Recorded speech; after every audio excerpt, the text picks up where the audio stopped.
அம்பலத்தை அம்பு கொண்டு அசங்கென்றால் அசங்குமோ? கம்பமற்ற பார்க்கடல் கலங்கென்றால் கலங்குமோ? இன்பமற்ற யோகியை இருளும் வந்து அணுகுமோ? செம்பொன்னம்பலத்துளே தெளிந்ததே சிவாயமே.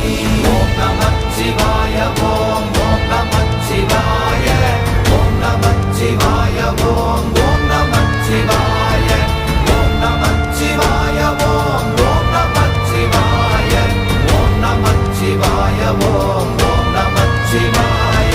அவ்வெனும் எழுத்தினால் அகண்டம் ஏழுமாகினாய், உவ்வெனும் எழுத்தினால் உருத்தரித்து நின்றனை, மவ்வெனும் எழுத்தினால் மயங்கினார்கள் வையகம், அவ்வும் உவ்வும் அவ்வுமாய் அமர்ந்ததே சிவாயமே. ஓம் நமச்சிவாய ஓம்